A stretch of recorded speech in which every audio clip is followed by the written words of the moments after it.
మూడు ఫెడరేషన్ ఈ రాష్ట్రంలో ఉన్నాయి.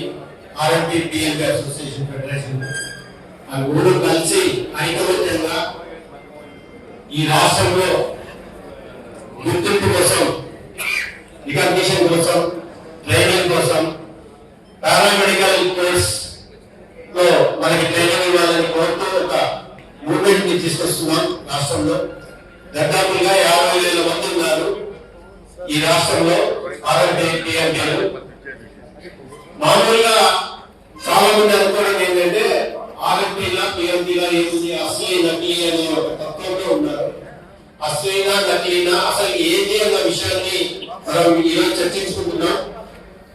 ఈ రాష్ట్రంలో పల్లెల్లో 80% హెల్త్ అందిస్తున్నది మీరే.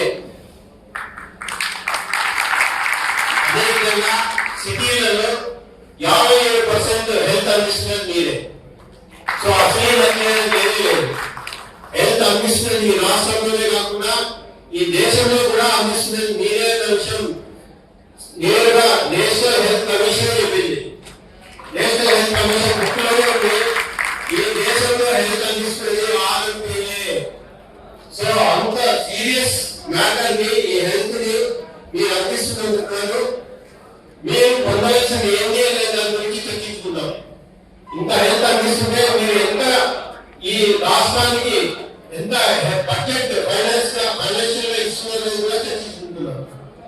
ఈ రాష్ట్ర హెల్త్ బడ్జెట్ వచ్చి 19,000 కోట్లు. అంటే ఈ 19,000 కోట్లు 40% జనానికి మాత్రమే అందిస్తున్నారు. 60% జనానికి మీరే అందిస్తున్నారు కదా. మీరు ఎంత ఇస్తున్నారు ఈ రాష్ట్ర బడ్జెట్ వెతుకుంటే మీరు 30,000 కోట్ల పైకి డబ్బుని ఇండైరెక్ట్ గా ఈ రాష్ట్రానికి అందిస్తున్నారు. అదేకాదు మేము చెప్తున్నాము, పొలిటికల్ గా కూడా మీరు ఏం చేస్తున్నారు అనే విషయం చర్చించుకున్నాము. ఎందుకంటే అందరూ ఉన్నారు కదా, ఎమ్మెల్యేలు ఉన్నారు, సార్ ఉన్నారు, మనం ఉన్నారు కదా. ఈ రాష్ట్రంలో 175 ఎమ్మెల్యే సీట్లు ఉన్నాయి, 25 ఎంపీ సీట్లు ఉన్నాయి.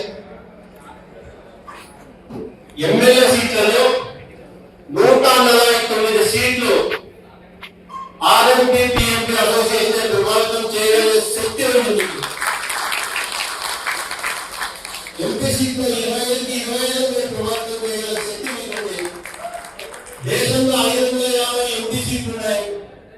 దాంట్లో 400 ఎంపీ సీట్లు ప్రభావితం చేసే శక్తి మీకుంది. ఇంత శక్తి మీకు ఉంది అని ఆంజనేయ స్వామి ద్వారా మీకు కూడా తెలియదు. మీకు ఈ శక్తి ఉన్నది. ఆ విషయాన్ని మీకు తెలియపరచడానికి, ఇంకా అధికారులకు కూడా తెలియపరచడానికి ఈ సమావేశం జరుగుతుంది. ఏ విధంగా మీ హెల్త్ ని ఈ రాష్ట్రానికి ఇంకా పద్ధతిగా అందించవచ్చు, మనం ఎంత అందించాలని కూడా ఎవరో ఒకరో ఇద్దరు చేసే తప్పుల్ని పేపర్ కానీ మీడియా కానీ చాలా పెద్ద ఎత్తున చూపిస్తున్నాయి. ఆ ఒక్కరో ఇద్దరు 1% వాళ్ళు కూడా లేరు.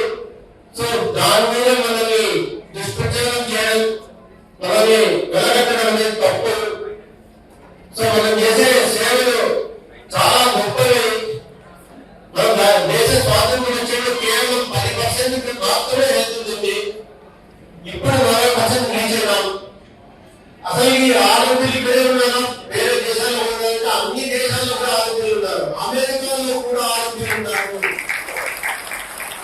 సో అటువంటి పరిస్థితులు కదా. ఇక్కడ ఆరోగ్యం పెద్ద ఇష్యూ కాదు, అంత అడ్వాన్స్ కంట్రీ. ఎందుకంటే మన దేశ హెల్త్ బడ్జెట్ 1,00,000 కోట్లు, 1.7%. చైనా హెల్త్ బడ్జెట్ వచ్చి 1,00,000 కోట్లు, అమెరికా హెల్త్ బడ్జెట్ 400 లక్షల కోట్లు. అంత బడ్జెట్ అమెరికాలో అంత అడ్వాన్స్ అమెరికాలో ఆరోగ్యంటే ఈ దేశంలో ఆరోగ్యం ఇంకా 20-25 ఏళ్ళు డెఫినెట్ ఉంటారని హెల్త్ అందించేది మీరే అని ఔషధ